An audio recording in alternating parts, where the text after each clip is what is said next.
Bueno, vamos a hablar de epilepsia en la región posterior y nada mejor que comenzar definiéndola, ¿no es cierto?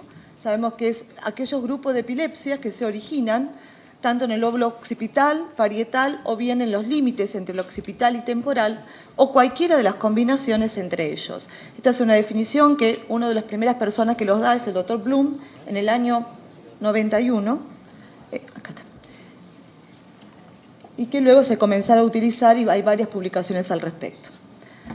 Si estos representan aproximadamente entre el 4 y el 13% de todas las epilepsias focales, posiblemente ese porcentaje no sea más alto, simplemente porque la superficie cortical de la cual estamos hablando no es tan extensa, por ejemplo, en relación al lóbulo frontal. Y estas regiones se las asume en forma conjunta debido a que los límites anatómicos y funcionales son imprecisos y tienen una semiología y un pronóstico similar en el momento en que empezamos a hablar desde el punto de vista quirúrgico. Bueno, para graficarlo mejor, estamos hablando de todas las epilepsias que se originen en esta zona: parietal, el lóbulo occipital y la unión con el lóbulo temporal. Primeramente vamos a comenzar a repasar las manifestaciones clínicas y luego voy a hacer un repaso de las manifestaciones eléctricas y no me pregunten más porque esto es lo que armamos. Entonces, desde el punto de vista de las manifestaciones clínicas, podemos comenzar diciendo que podemos tener manifestaciones somatosensoriales. La mayor parte de ellas son silentes o la verdad que tienen síntomas no muy localizables. Por ejemplo, como sabemos, el lóbulo parietal es una zona de relevo y de integración de distintas vías que vienen de los distintos lóbulos, ¿no es cierto?, tanto frontal, temporal como occipital, y que por lo tanto muchas veces los patrones clínicos que vamos a ver no son el resultado de la activación focal de la zona, sino más vale de las vías de propagación.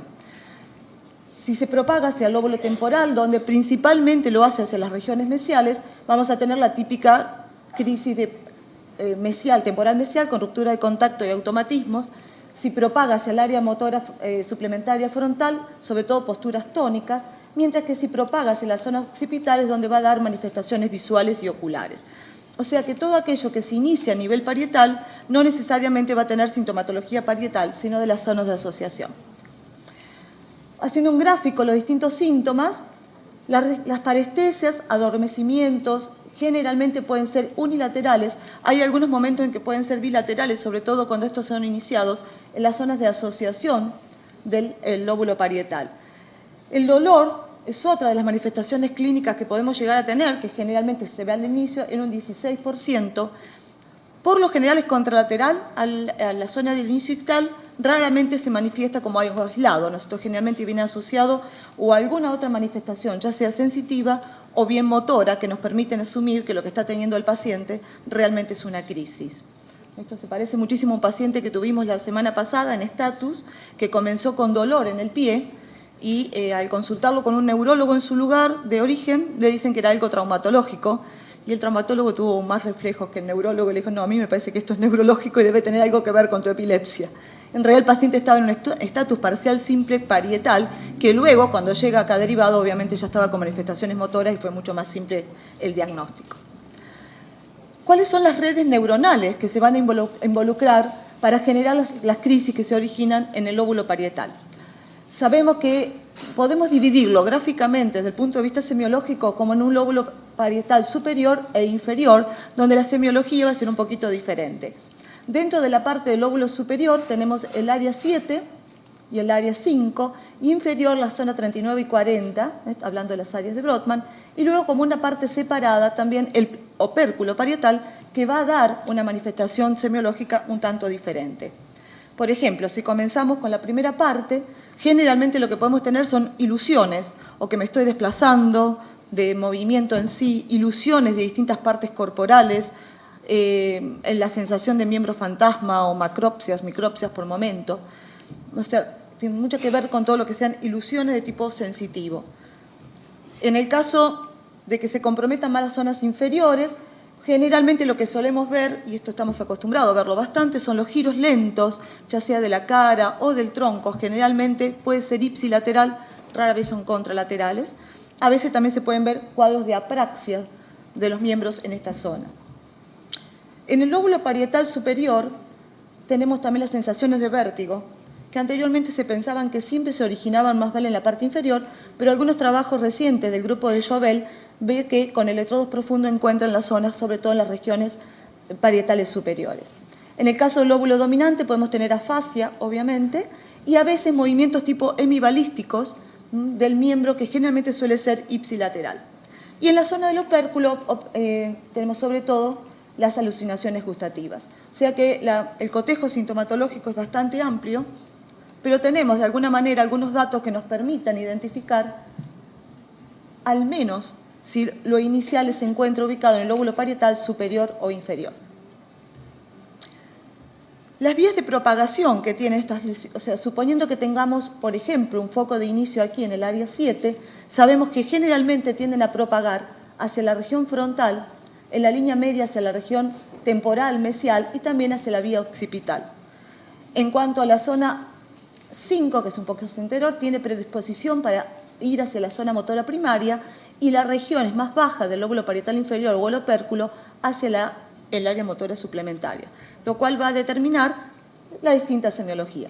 O sea que a veces tenemos esta zona totalmente silente y la clínica la va a dar a través del patrón de difusión, lo cual hace que las epilepsias que se inician en esta zona sean realmente una encrucijada, ¿no es cierto? Son bastante difíciles a través del interrogatorio o a través de a veces de la electroencefalografía de Scalp poder determinar realmente de dónde se están iniciando. Bueno, esto es simplemente un gráfico de un trabajo de Jovel, donde se puede ver las posturas hemibalísticas, sobre todo, en el hemicuerpo, en este caso ipsilateral. Como esto es más una reunión de amigos y conocidos, con el doctor Di Blasi tenemos un paciente que yo creo tiene una epilepsia insular y que el otro día manifestaba haber tenido algo similar, ¿no? Tuvo una postura como de un miembro fantasma, donde él sentía que la mano se le levantaba sola y hacía cosas que él no quería que hiciera. Él estaba totalmente consciente y notó que el brazo se subía, bajaba, se movía solo en un plano y otro, cosa que nunca le había pasado y lo había asustado bastante. Simplemente para graficar si funciona, como muchas veces las crisis van a depender de... ahí está. De la zona de propagación. Este es un chico que estaba en video. Ahí es cuando él comenta, le dice a su madre que está empezando a tener la crisis. Su crisis era una sensación de vértigo. Era una sensación vertiginosa importante. La madre toca el botón, él está ahí inmóvil pero consciente todavía en este momento. Es cuando él empieza a sentir manifestaciones visuales al mismo tiempo. Y ahora vamos a ver que él comienza con esta desviación ocular hacia la derecha. Más o menos pasan unos 15 o 20 segundos desde que comienza a tener los síntomas hasta que comienza a objetivarse la desviación cefálica, ocular primero, cefálica después. Y ahora ya entra así en una ruptura de contacto, gira más notoriamente, gira el tronco. Y bueno, inicia una fase de generalización.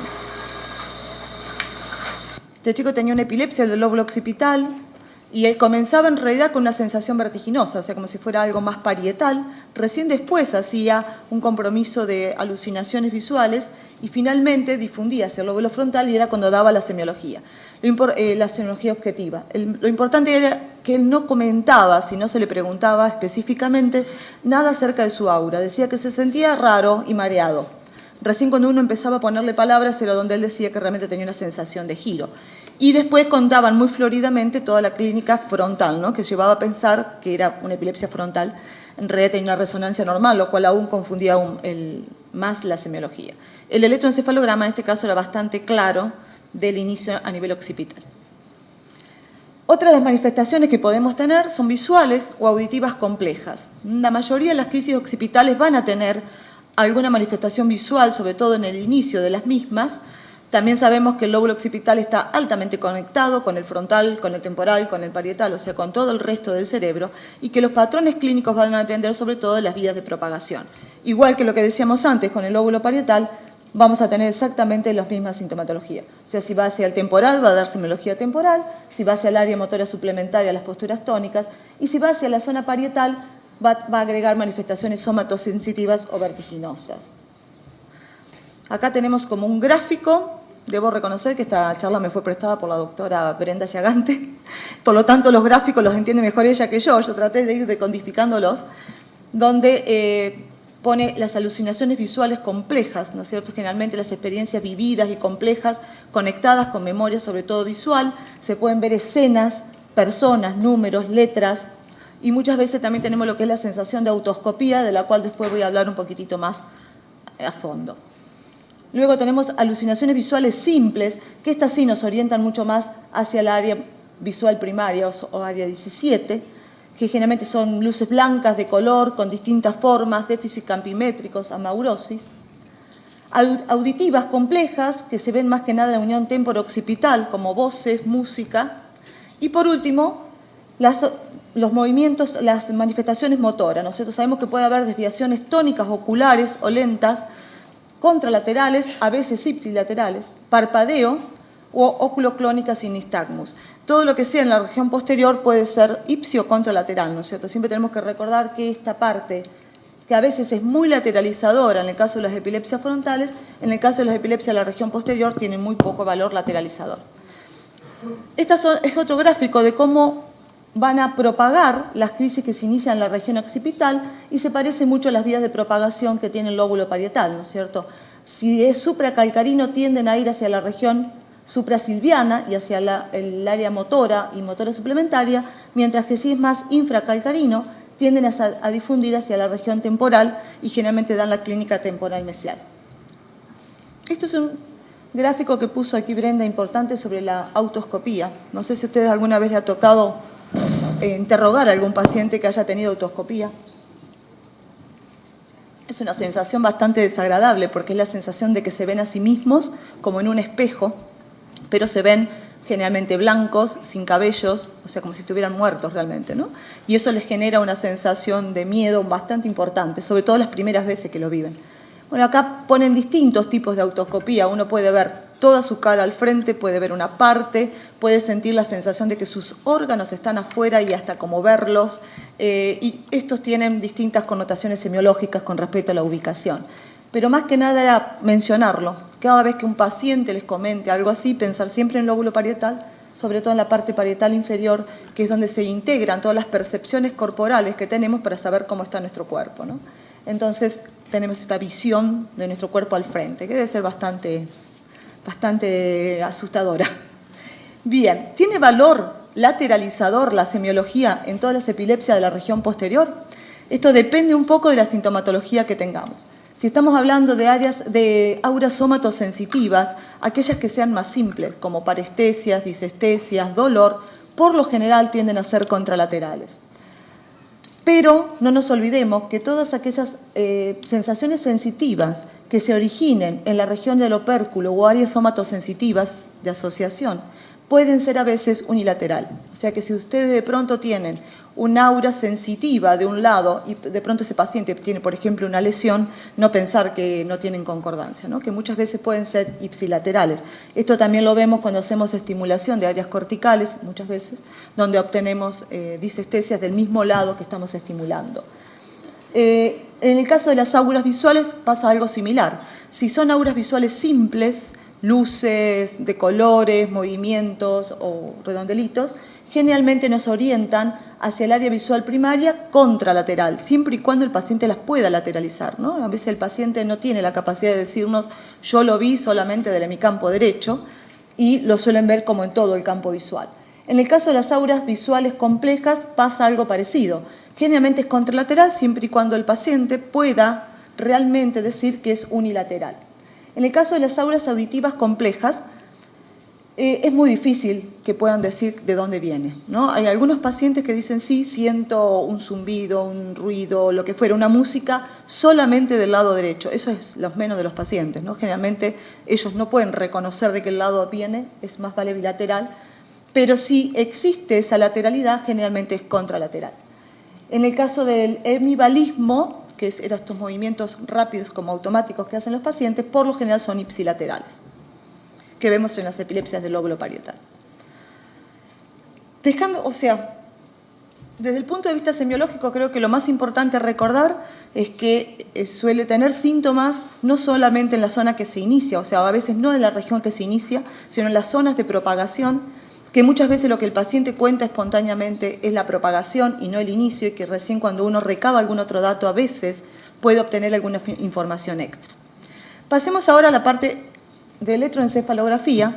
No me voy a dedicar a la parte de profundidad, sino simplemente desde scalp, porque también es otro factor confundidor dentro de lo que son las epilepsias de la región posterior. Si vemos la actividad epileptiforme interictal, el 80-90% de estas epilepsias pueden tener actividad interictal que puede aparecer o en un cuadrante posterior o en ambos cuadrantes posteriores o en las regiones temporales o centrotemporales.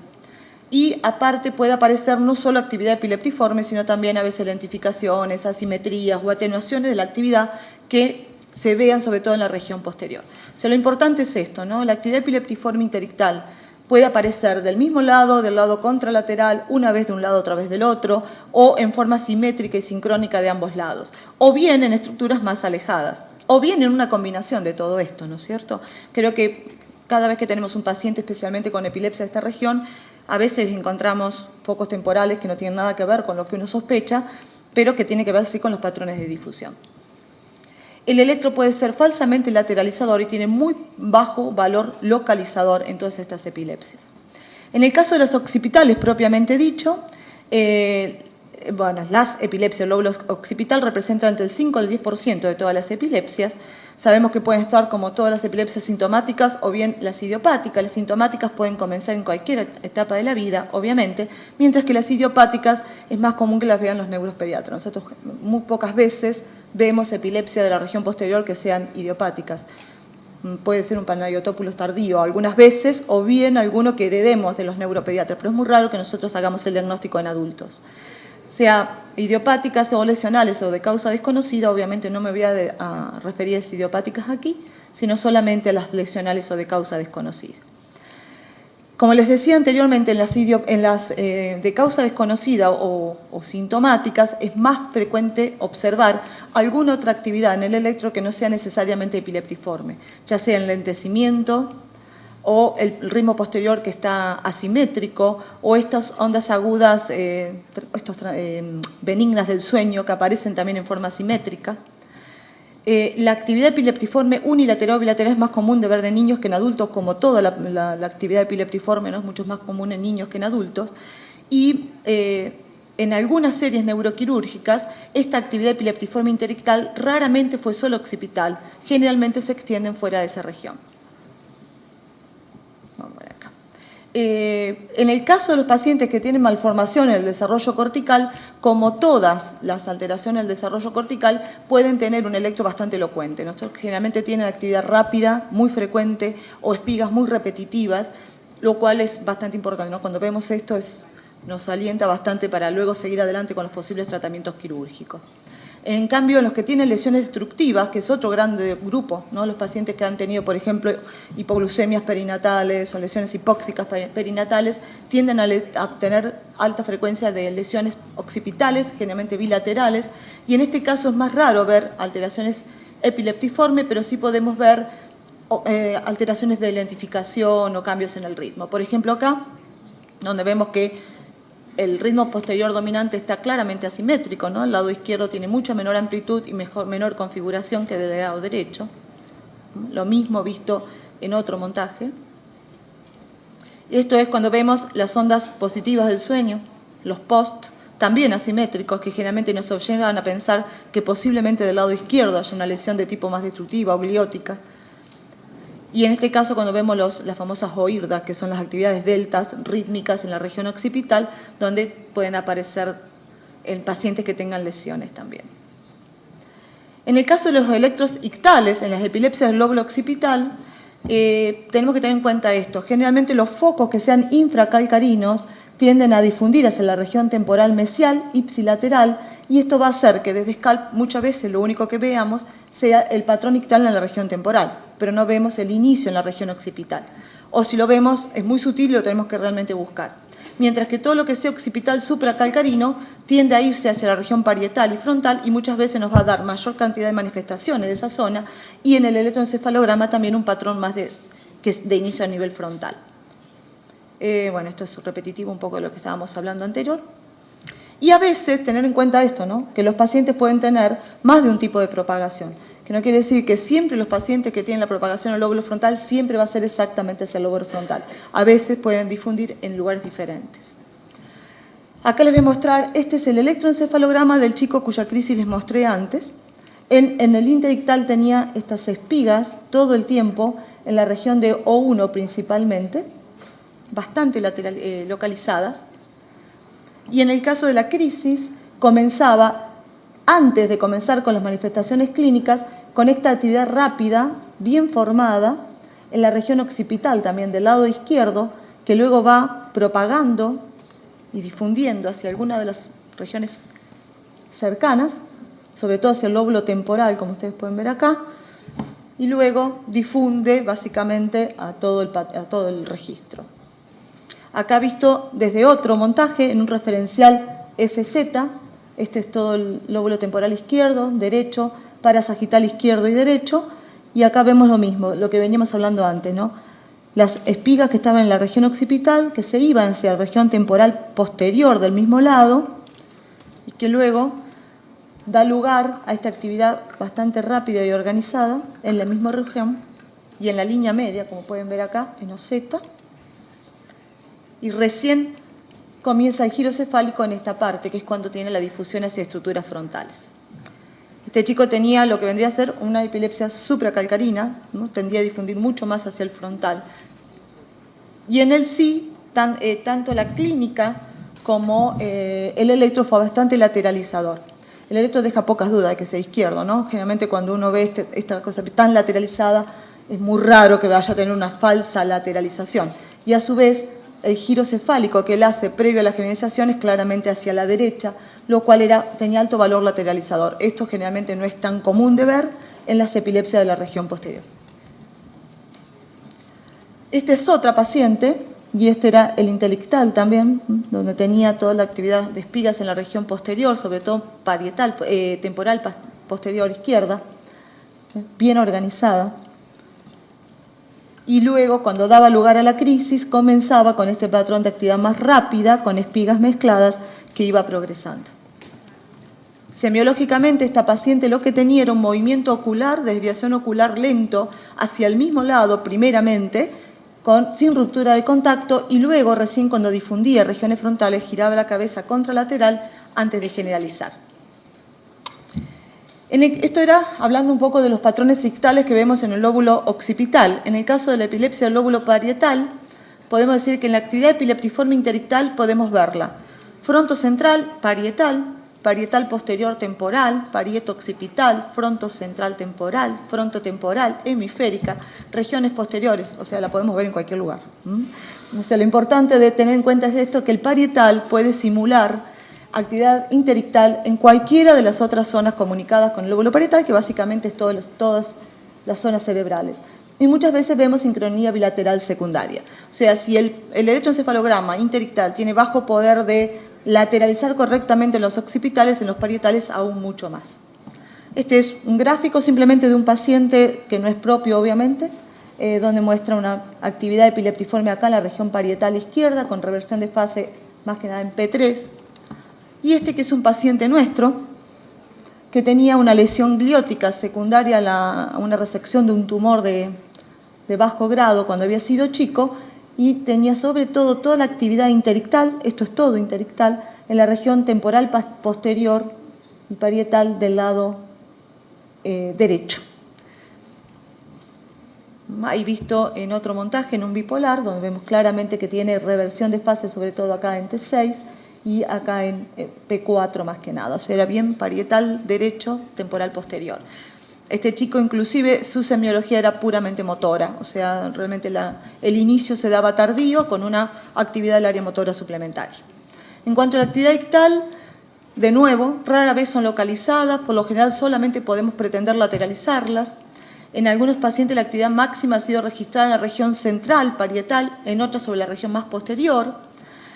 Williamson y Casino enfatizan que el electro de superficie es generalmente no localizador y, por ejemplo, en la serie esta de Williamson, solamente el 10% de los pacientes tenían un patrón ictal localizado en la región parietal. Por otro lado, recordar esto, ¿no?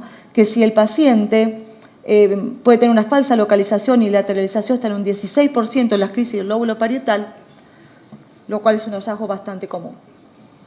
Hasta acá hemos hablado de todo lo que era desde superficie, ¿no? Tenemos una clínica que nos puede confundir bastante muchas veces y un electro desde scalp que la gran mayoría de las veces no nos sirve. O tiene crisis parciales simple el paciente sin correlato eléctrico, lo cual también es bastante común de ver, o siempre pensar que puede llegar a darnos falsas lateralizaciones, o a veces darnos semiología similar pero con lateralidad diferente, como nos pasó esta semana en un paciente que vimos, que tenía la clínica exactamente igual y parecía muy lateralizadora, pero el electro una vez era derecho y una vez era izquierdo, ¿no? Como que puede dar falsas lateralizaciones. Entonces, estos pacientes, si uno pretende evaluar los pacientes para un tratamiento quirúrgico, no queda otra opción más que llegar a la evaluación con electrodos profundos, ya sea con grillas sudurales, con electrodos de profundidad, lo que cada uno esté más acostumbrado, tenga más experiencia en realizar, que es el que permite realmente focalizar mejor. De todas maneras, en los estudios con estereoelectroencefalografía, sobre todo los hechos por el grupo de Marsella, lo que sí se ha podido demostrar en forma secundaria, más allá de encontrar el foco original de sus crisis, es que toda la actividad tiene una red muy compleja, que por eso es que es muy difícil focalizarlo. O sea, no es que haya una zona inicial bien focal y clara, que es la que genera las espigas y todo lo demás es difusión, sino que más vale ser un network, una red bastante compleja que hace que varias zonas se activen prácticamente al mismo tiempo. En la gran mayoría de estos pacientes hay una distribución medio lateral, sobre todo en el lóbulo occipital, o sea que se activan casi al mismo tiempo estructuras tanto mediales como laterales de la corteza occipital, y esto es lo que dificulta tanto el electroencefalograma de superficie. Bueno, nuevamente lo mismo, que tenemos baja, para recordar solamente, tenemos baja poder de captar, realmente tiene muchos falsos positivos. Y eso es todo lo que les voy a hablar del lóbulo posterior. Ahora, ustedes puedo responder las preguntas que ustedes quieran hacer. Muchas gracias.